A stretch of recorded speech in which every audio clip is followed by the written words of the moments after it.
Oh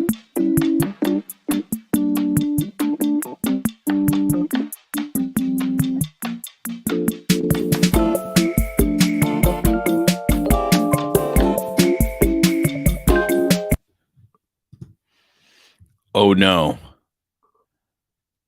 We're 15 seconds early. I was just going to say, and just like that, did that.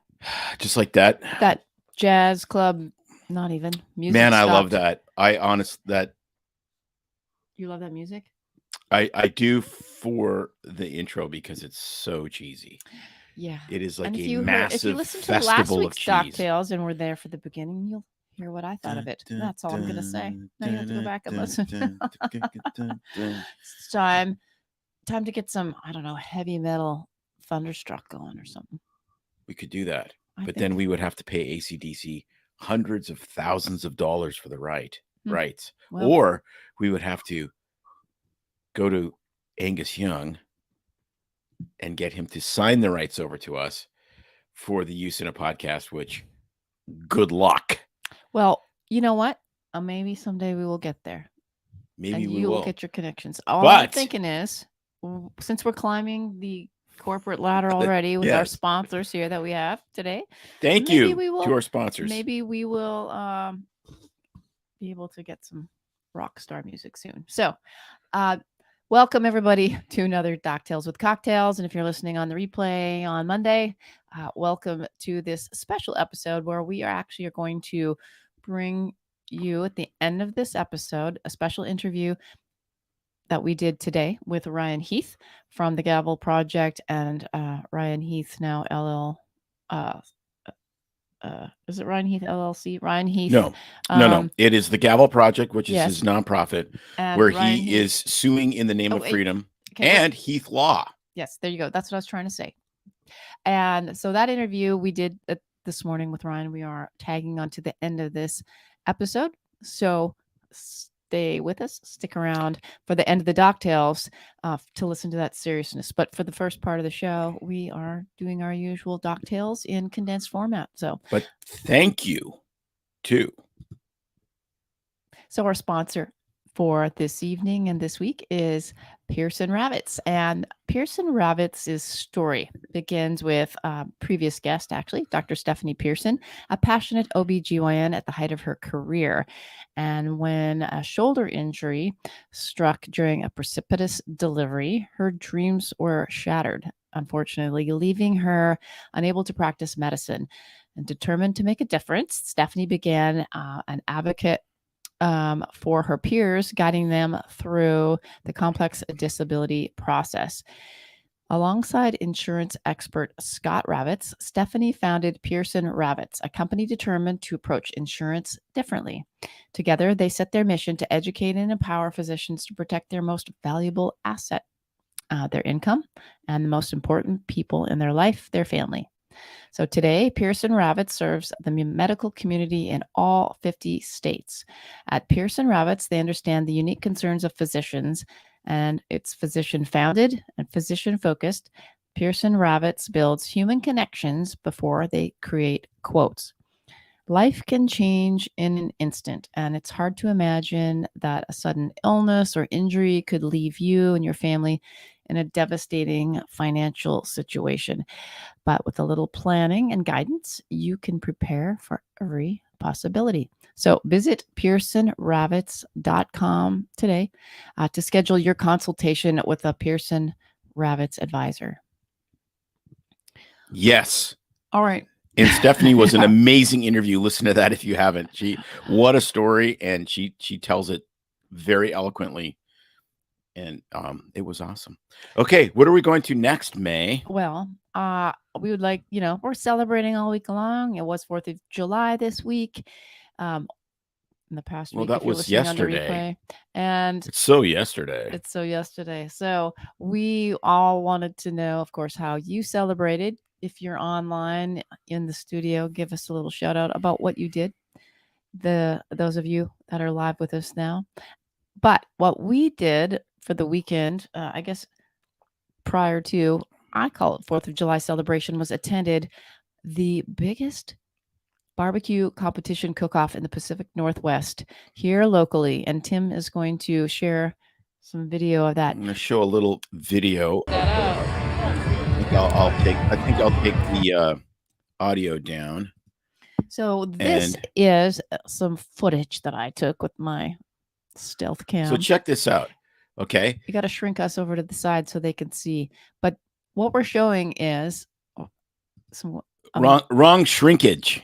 Amazing animals this is in the wild open pit barbecue, which they had everything from cougar, okay, so wild. Okay, that one mountain is goats. Mountain goats are wild, obviously. That's the cougar. That looks like a humanoid stretched out over a barbaric device. That's all that's called say. Open. That's called open air barbecue, which is amazing. Yeah.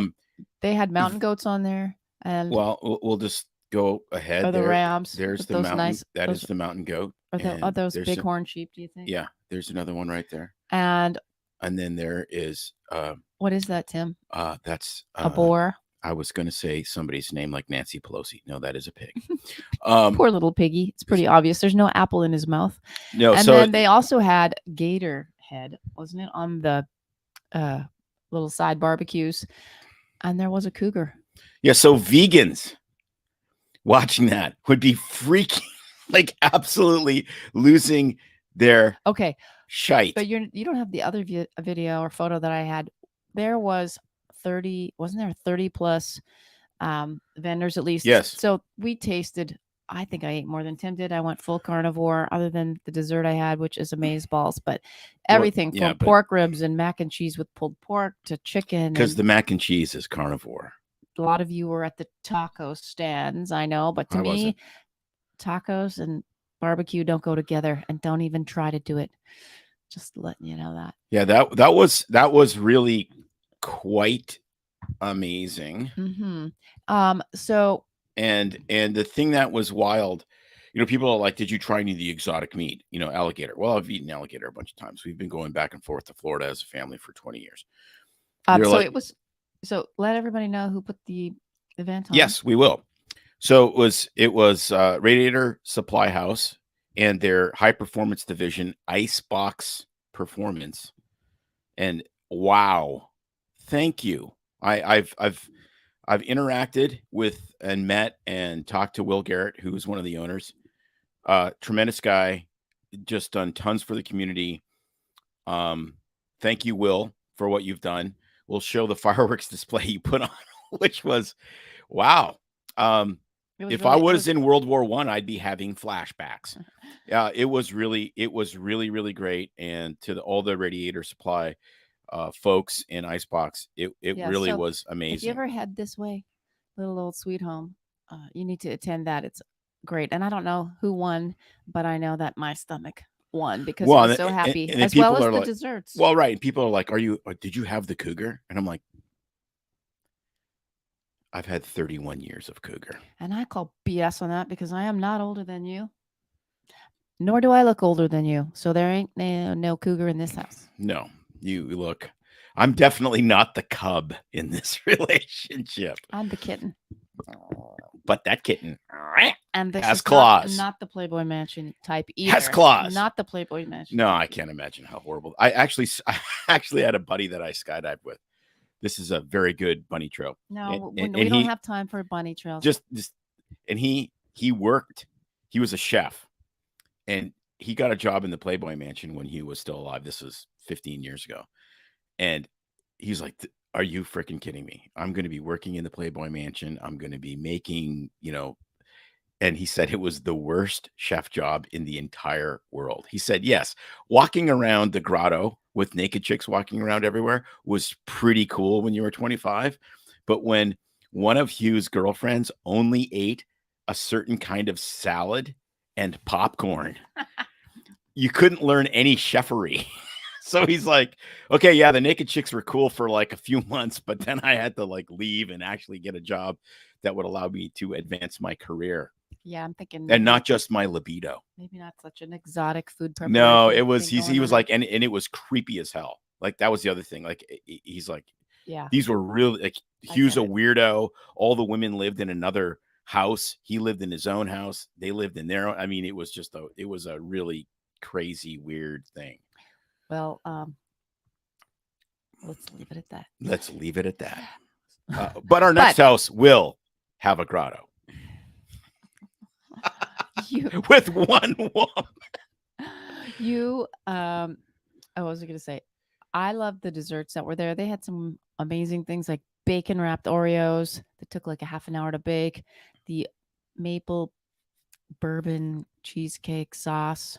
Yeah, they smoking cheesecake. Smoked cheesecake with the maple bourbon sauce. So good. And I had 2 servings. In the interests of Hunter Biden, you didn't put the cheesecake in a pipe and smoke it. You actually smoked it in a smoker. There's different ways to smoke things. Yeah, well, you know what? I just had it. Because they found cocaine in the White House. They found cocaine. I just can't say that enough times. It just makes me I'm going to have to reel you in for this show today. They found cocaine in the White House, in the library. I ate dessert first and I ate dessert last. You did. And it was cheesecake. And that was the only thing that in common with the cocaine. It started with a C. So there you go. The pulled pork over the smoked mac and cheese was absolutely, that was our favorite. Explode your brain. That was our favorite. Yep. We voted for them. And the other thing that was spectacular, along with all the vendors there and the music and the bands, was the fireworks show. Look at this. It was literally on top of us. Yeah, it was really well done. Like I said, if you were 122 years old and in World War I, it was a little frightening as some sparks were falling quite close. Would have been having flashbacks. So last night, same thing in our backyard. It was rocking, popping all night long, and it was kind of frightening if you didn't know what 4th of July was. So and apparently, if you were an 8-year-old cat, like we have. An 8-year-old gray cat of approximately. You needed a thunder shirt. Yes. The cat was unhappy with the display of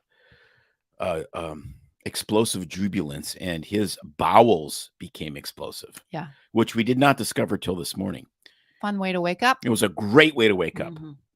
And I heard you dry heaving as you took care of the vomit as usual. Did. And how come? Because you don't do vomit and I got the diarrhea pile. So that was, anyway, TMI for all you out there. Desiree took Aiden to a community park last night for a show and concert. That sounds much more fun than us getting shelled in our backyard. I mean, literally flashback. Oh my gosh. And Judith, I'm going to call you Judy because I know you, had hers canceled. I'm assuming that's way up in Wyoming. Canceled because of mud. How does mud cancel a fireworks show? Do you have an idea? Maybe I have no idea, but I'd love to see why. Yeah. Anyway, so we hope you all had a safe and fun 4th of July. We took a little drive around the lake and looked at the sites, which we plan on doing in Oregon before we leave, taking it all in as much as we can. So we will bring you some more videos and updates from around the state as the summer goes on. But I thought it was really fun to showcase that because it is a unique event in the Pacific Northwest and this area, highly attended, and it's growing, and it just started. Yeah, and this is what, the second year. So put that on your bucket list, people. No, it's great. It's really well done. They do it at their business, which was an old mill. So there's a mill tailing pond there. Yeah. It's really cool. Yes. So what are we drinking? Okay. Tim has got me half consumed mine already. This is something he brought home from work, believe it or not, in a cup. And I'm sold because I usually don't drink my vodka mix, I'll just call this the summer drink of the year. Because let's just pump the brakes on that. I brought it home from work. Work, because we have parties. Our work you're not allowed to explain. Our work is very good. Where I work is very good about about celebrating people's birthday parties. At the bar. So when work is closed down, we will often have a little celebration. And explain. We made that all the time. Yeah, but you make it people of Walmart. You brought it home from work. You know, the people of Walmart are cracking those beers and wine open at the end of the shift. But I actually see patience. I don't want you to make it sound like I did a pap smear and I had 3 shots of vodka and a cigarette. People know you better than that. They know that you Have 4 shots. No, Have it I'm in your just fine. in your I'm hydro flask. just kidding. I'm just kidding. Okay. So what we did, You feel better explaining? yeah, well, yeah, because I don't want to, it's not just about me. It's also about, where I work. So anyways, Pinnacle vodka. This is it. Whipped. Whipped. But it is whipped. Oh, okay. Whipped. It's Pinnacle vodka mixed with, of course, it has to be A&W brand, in my opinion, root beer, no other kind. Regular, not the sugar-free diet. That's evil, and nobody should be consuming aspartame or diet. And then a plop or two of vanilla, high-grade vanilla ice cream. And it is a root beer float like none other.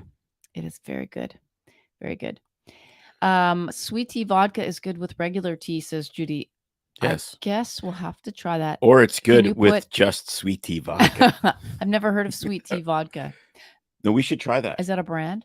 Like a No, I mean, it's like something you can buy. Yeah, we'll look it up. So Pinnacle, I looked it up a little bit, is basically they got a long story of how they got here, but it's like 5 times distilled wheat vodka. So I am drinking it, but I think 5 times distilled pretty much removes all the gluten out of this. And now they have this ultra smooth. It is really good vodka. I don't usually like flavors, but looky on their website, they have a flavor for every person, from guava lime, apricot honeysuckle, pineapple citrus. They even have habanero. I'm thinking yuck, but if you like, no, it'd be good enough. It'd be good. No, it'd be good enough. Bloody Mary. Sorry. Yeah. Then the sweet stuff like the grape, the peach, the orange, the mango, the tropical, the coconut, you name it. I mean, it goes on. Put the lime in the coconut. Salted caramel, chocolate whipped, pineapple cake. No, I'm sorry, that's pronounced chocolate whipped. It's endless. So you must try if you like root beer floats. That's spiked. There you go. The best Bloody Mary vodka is cucumber. There's a few companies that make it. If you get a cucumber, I'm sure they have a cucumber infused. They have a cucumber. It's okay straight, but it is amazing. And for the Canadians out there, in a Caesar, and a Caesar is different than a Bloody Mary. Do you know why? Because it's wearing a toga. I cracked myself up. No, because a Caesar is not Bloody Mary mix. A Caesar is Clamato juice, vodka, and then whatever other accoutrement you put in it. And when I mix those for my Canadian friends in Sturgis, they lose their minds because I put tons of olive brine in it, plus the brine from pepperoncinis. Sounds really horrible to me, like eating your vegetables in a drink. Plants are trying to kill you, so you might as well mix them with vodka. Well, I have a plant that is trying to save you, and that's what we're talking about next, which I didn't get to announce at the beginning of the show on the intro because anyway, we're talking about this week is a special holiday near and dear to my heart coming up on July 7th. Does anybody know what day it is? I'll give you 5 seconds. National to catch up in the I think it's National Somebody Found Cocaine in the White House Day. Pretty close. It's a national, well, actually it's a world holiday and now an international holiday. It's called World Chocolate Day, July 7th. Do you know what June 30th was? National Corvette Day, because the Corvette was born on June 30th, 1953. I just had to throw that out there. You missed out. I'm sorry. For me, every day is Corvette Day. Yeah. So I thought, hey, since we covered wine in great detail, let's talk about chocolate and what the health benefits. I think it's pronounced chocolat. Well, there's lots of pronunciations, which we'll get to in a minute. The original pronunciation was, gosh, I won't even be able to say it right. It was like, it's something from the Mayans, Zacatal or something like that. But anyway, I digress. So yes, the World Chocolate Day dates back to, they have other celebrations too. There's like National Chocolate Day in the United States is on the 20th of October. Yay, it's my birthday month. There's the U.S. National Confectioners Association says it's in September, and International Chocolate Day is then because they celebrate it in conjunction with guess whose birthday? Milton S. Hershey's birthday in September.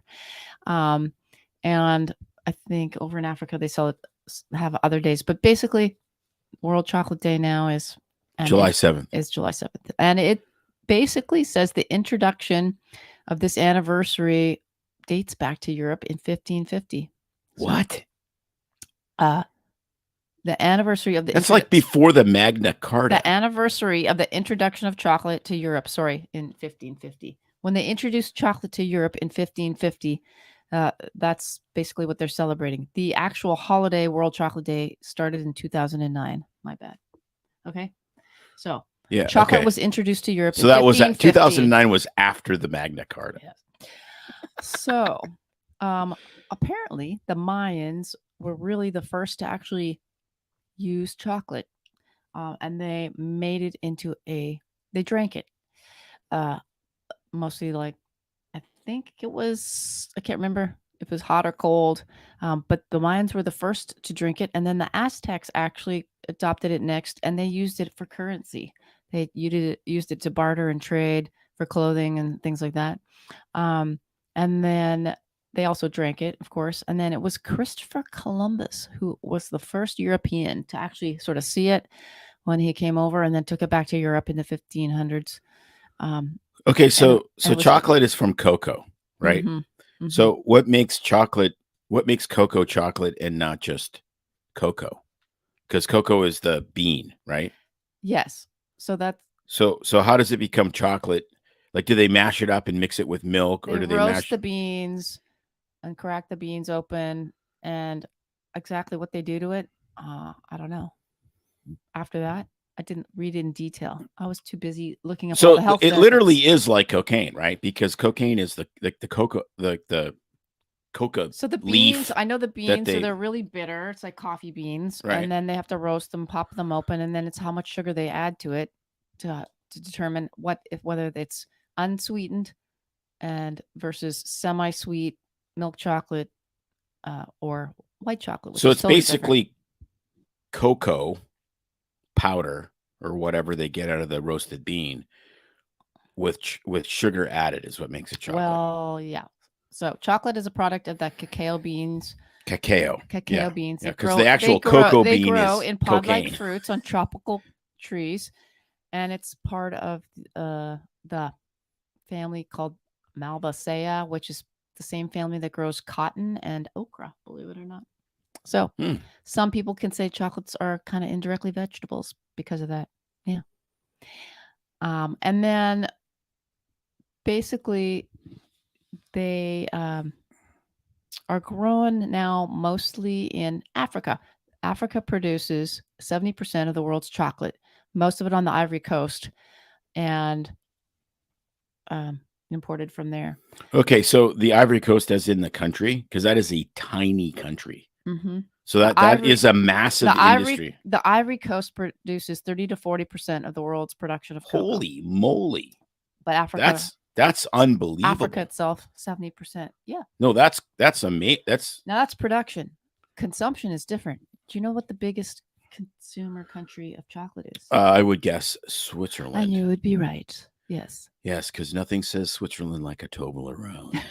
And where do they sell the most chocolate, though? Per capita or in totality? In totality. Well, it'd be China. No, it's the Brussels airport. Imagine that. Belgium? Yes. I have been there, and I must say it was a chocolate feast. Swiss chocolate wasn't really my thing. I like Toblerone. Chocolate from Brussels and Germany. It was really good. Anyway. Interesting. Yeah. Pretty fascinating, huh? So get this. Okay. First off, chocolate it has caffeine in it. So people go, yeah, it's, like coffee. Well, it depends on the density, the darkness of the chocolate. So coffee, 1 5-ounce cup of coffee has about 40 milligrams of caffeine. White chocolate has 0 caffeine in it. Then yeah, but white chocolate is stupid. Just saying. I'm sorry. So it doesn't count. So a 1-ounce bar of milk chocolate has 6 milligrams of caffeine. Yeah, it's nothing. Milk chocolate, by the way, was invented in Switzerland, I believe. They invented the milk chocolate. But Hershey is the one that blew it up. Yeah. Right? Like he was the first mass producer of milk chocolate, wasn't he? Dark chocolate has 22.7 milligrams of caffeine per Stimulating. ounce. So quite a bit higher. Yes. So the thing with chocolate is it has all kinds of potential health benefits in dark chocolate and cocoa. And they say that you really need to be consuming something that has 85% or more of dark chocolate to get these benefits, because otherwise there's just way too much sugar and not enough of all the antioxidants, flavonoids, etc. in there. So chocolate has antioxidants. And like I said, the higher the percentage of chocolate, the more it has. And the antioxidants and flavonoids help expand your blood vessels in not just the heart and cardiovascular system, but also in the brain, delivering more nitrous oxide to help improve thinking, memory to the brain. The smell of chocolate alone will actually stimulate theta waves in the brain that cause relaxation. So just even sniffing the bar at night can put you to sleep. I don't know. I had a patient that was convinced that sniffing KFC made him fat. Well, sniffing chocolate can relax you. And then I asked him what he ate for breakfast, and it was like 2 loaves of bread. So Judy's already telling us that white chocolate, Lady Godiva liqueur is really good. So that could be our next Doctales. But yes, you're right. It is not containing flavonoids, antioxidants, or probably much health benefits in that. And chocolate's a natural aphrodisiac. I don't know. Maybe that's why they hand it out on Valentine's Day. Helps you close the deal. Yes. It increases brain power alertness. Okay. So get this. Chocolate has 11 grams of fiber in a 100-gram bar of dark chocolate, 66% of the daily value for iron, magnesium, a bunch of copper, and manganese. So it does have vitamins in addition to potassium, other kinds of phosphates, and so forth. But I found this pretty interesting. Let's see here. Get up my info. But that's dark. Like that, like how dark? Is that like that baker's stuff, like when my mother would buy and I'd steal a bite of it and it'd almost barf because it was so bitter? Dark chocolate is usually around 80, at least 65 to 70+% dark chocolate. So the sweetness changes, right? So completely unsweet chocolate has no sugar and it is completely solid, right? And that's very bitter. Tastes like puke. And that's why they add the sugar to it. Yes. So, and the other thing before I get into the other health benefits is that chocolate itself, interestingly enough, has 500 different types or flavors. So you think about wine and there's like 200 different varietals, they say, of wines. Chocolate has 500 different varietals and types. So not only, could you be, I don't know, a chocolate connoisseur and experiencing all these different kinds, but it's more elaborate than wine. So, but back onto the health benefits. So it actually will, I said, improve blood flow, and it can lower blood pressure by dilating the blood vessels through nitrous oxide. And it actually raises HDL and protects LDL from oxidation in the body. Oxidation is a bad thing because it causes free radicals, and it may improve insulin sensitivity. They say that it can show to reduce heart attack risk among those who consume a moderate amount, and that was eating 3 times a week dark chocolate.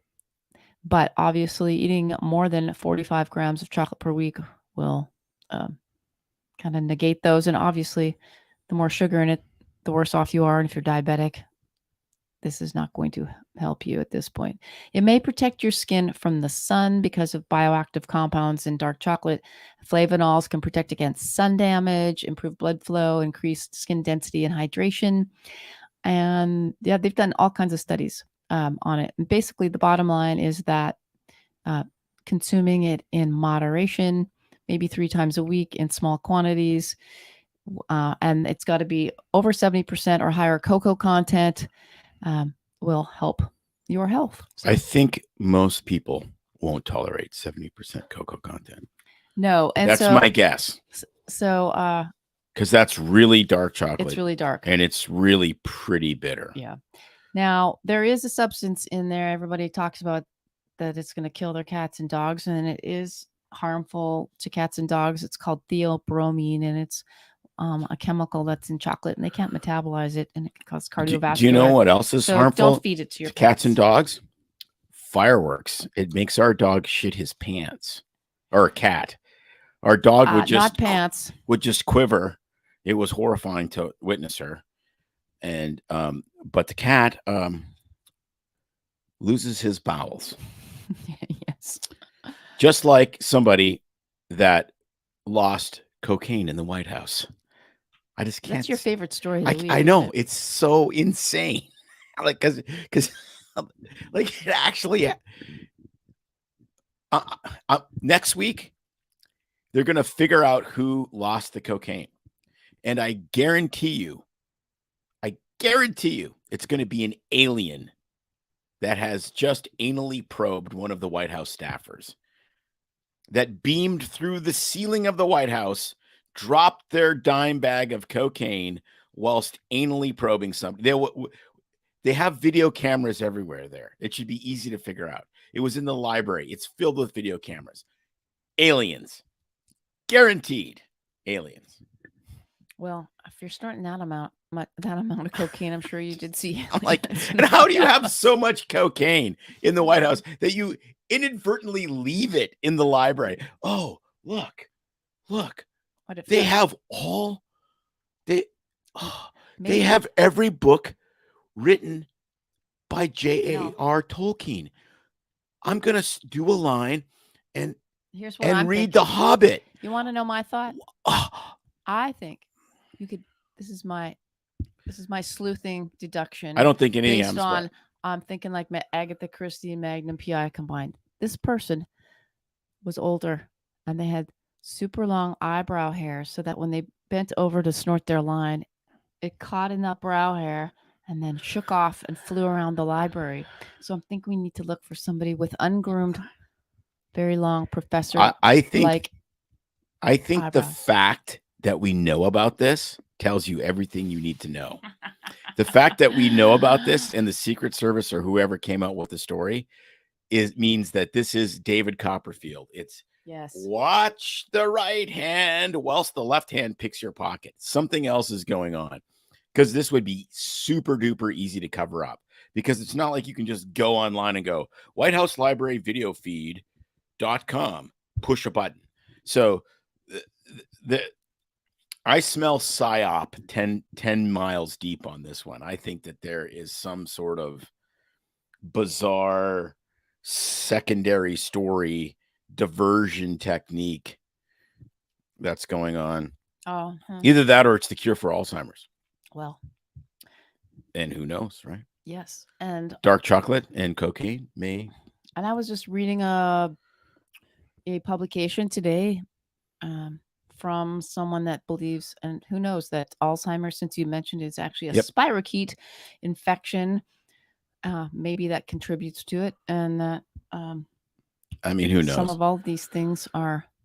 Who knows? The guy that actually figured out that H. pylori caused ulcers fed himself H. pylori and gave himself an ulcer. That's how much he believed it. Well, that's taking one for the. That's taking one for the team. Well, I'm going to do a little diversion here and talk a little bit about what's coming out on our shows for our listeners here. We have, I have to think what day this is releasing, but tomorrow on the Thursday podcast, we have our interview that is a 2-part series with Daniel Wren. He is a fee-only financial planner with Wren Financial Planning. And we are talking finances, and we're asking questions about the do's, don'ts, tips, tricks for you to financially plan, as well as why do you financially plan? Yes, and how, like, that's a huge deal. And when does it really matter? Do you wait till you're 50, like we did, and kind of go, oh, we hadn't really thought about it. Do we have enough money or not? But we were stuffing it away from the second we I started didn't working. say that. We weren't, but we were really not cognitively thinking about it. Anyway, really interesting conversation with Daniel, and that is part 1 of a 2-part interview where we indulge. And then you will notice if you watch the video and the video clips, and Tim's going to share that on Rumble, right, Tim, that we are still split up because we did that interview when I was away in Hawaii. So then we have our Wednesday Truth Bomb that came out today, a new episode all about attitude. So we hope you take a listen to that. You can sign up for our newsletter, Truth Serum, by going to our website, bs3md.com /truth serum. It's another way. And in the newsletter, you get some fun photos that you haven't seen before of us, a little inside information, some fun writings, and something we call Shitbuster, where sometimes we'll take a myth or a thought and debunk it. Just some extra stuff that you don't get from the podcasts and our Doctales episodes or social. As always, you can find us Instagram, Facebook, YouTube, and sometimes Tim's even trying to get on the Twitter. But you can post your comments. We love getting comments, and we give you some feedback. Our shout outs on our episodes on our podcast. If you're not noticing, listen to those. We give a shout out, a recognition to those of you that write, as well as in the newsletter. So look for your name and you might get mentioned. And yes, Mitch, woohoo for the Truth Bomb. It's pretty fun. Any other thoughts, Tim? No. Keep listening because we are going to have an amazing interview following this with Ryan Heath. It is awesome. He's doing some amazing work using our still largely, believe it or not, uncorrupted legal system to get justice for people. I am so proud that we became friends of his. He is doing some amazing stuff. So if you're watching this tonight, stay tuned for the Monday episode. When the audio gets released, you'll have to wait till then. And if you listen to all of this, then you just go to 37 minutes and hit play, and you'll get the interview with Ryan. It's going to be amazing. All right. Thanks, everybody, for tuning in. We kept it short and sweet because it's summer. It's July. We know you want to be out in that hot weather. And we will see you guys next week. All right. Later. Bye.